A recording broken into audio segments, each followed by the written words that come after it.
Thank you. Reminds me of the Coke of Panama.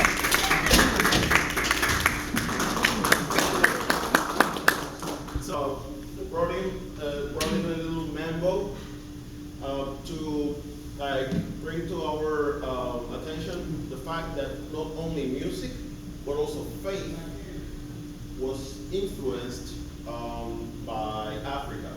Groups like the Yoruba from Nigeria, right now they could be north of 17 million people. When back in the day were brought into the Caribbean, they also brought faith with them. Nowadays, when you go to places like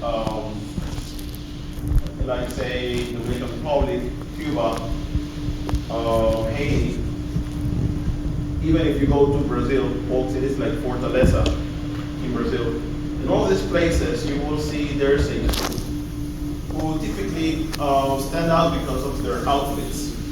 When you go to Cuba, many times you run into this sort of stereotypical lady dressed in white with also a piece of white fabric over her head, wrapped around, sometimes a little flower, and many times smoking a Cuban cigar. They pose for pictures, you give them a little tip, and they will gladly pose for a picture. But when you ask them, hey, how cool of an outfit you have, like, what's the story behind it? They will tell you about their faith. They'll tell you, well, the thing is that if it's Cuba, they will tell you it's because of my religion. I'm a Yoruba. They tell you they are Yoruba, but they don't mean they are a member of the ethnic group, the Yoruba from Africa. They nowadays use that term to talk about this faith, this religion. They call the Yoruba religion that's present in the Caribbean.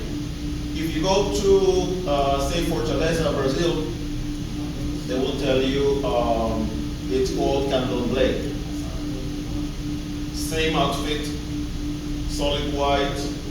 There you won't have the Cuban cigar, of course, but there's more like seashell decoration, and it's again the same practice, the same everything than the people in Cuba. There's in this group, in this faith, there are ceremonies where there's a priest, and in these ceremonies they play a drum, small drum, and the name of that drum is mambo. So back in the 50s, when a music composer in Cuba comes up with this new type of rhythm that he created for bands to play and people to dance to. They thought this is a great rhythm, but geez, what would be a cool name for this new type of rhythm? And they thought maybe mambo, like a drum. So the name stayed, and well, now when we say the word mambo, nobody's thinking about the drum or the tuba. It's all about the music, because the music became more popular than the religion itself that inspired the name. So it's pretty amazing, and what they are trying to do is show us from different angles how Africa has permeated into the Caribbean, and also how modern day Afro-Latinos from the Caribbean, without realizing, they are like incorporating in music, culture, faith, and other ways, elements from Africa. I'm not going to have time for that, but there's a personal story of mine that during at a point in my life, it was 2006, because of a scholarship, I was not living in Panama. And well, there I learned about a friend from Kenya who identified a dance from Panama, and he's like, "Do you Panamanians call that Panamanian dances?" I remember having seen my mom in Kenya dance to that. So it was crazy, and it created awareness in a number of us. Let's give it up for the dancers.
Brazil, because many times when you're a Spanish-speaking Latino, many times you act as if the Portuguese-speaking Latinos were like something else. Like, yeah, we know they exist. We hear about them a lot during the carnivals. Then you don't hear about them. We know they're there somewhere behind the trees of the Amazon rainforest. But in reality, like now, because of how Latin America is integrating, like it's truly amazing to see the things that happened in Brazil over the decades And like I'll share some examples. Like in Panama, small country, we have an airline, Copa. And when Copa started, they could not afford the fancy Airbus from Europe or Boeing aircraft from the US. What they could afford was manufactured locally in Brazil. They have their own brand called Embraer. And like that was the type of plane that Copa could afford, and that's what they used for the start. And well, later it was cars. But the thing is that Brazil was such a big market for their industry that for decades their manufacturing was sold locally, domestically. We never heard about the moment when in Brazil they started manufacturing German cars. The tour bus we're using this week is made in Brazil. Cars like Toyotas that many times you see driving in Panama are manufactured in Brazil. And it came a moment when their industry grew up to a level where they realized we need to sell some of this stuff beyond our borders. And that's when we started hearing a lot more about Brazil. And well, nowadays in Panama, we also we have realized how medical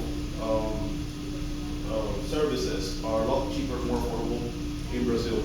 Like say, I have a friend who did a surgery in Panama was $60,000. In Brazil, after even covering airfare and Airbnb, it was 18,000. Wow. Same operation, beautiful quality. Nobody complains. So it's really amazing how now Brazil is influencing a lot the region. Let me pause for a moment and share with you what's here for supper. We have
job. Well, thank you, everybody. Thank you, sir.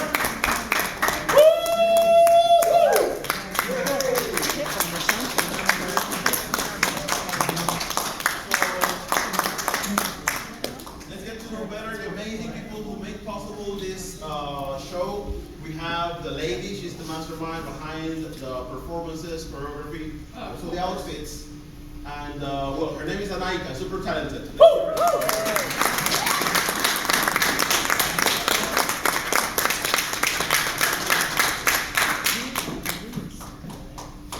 And Stanley is not her husband. Stanley!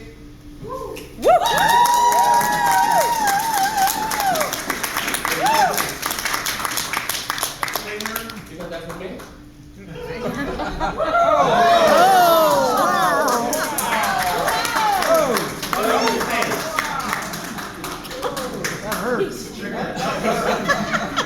Awesome.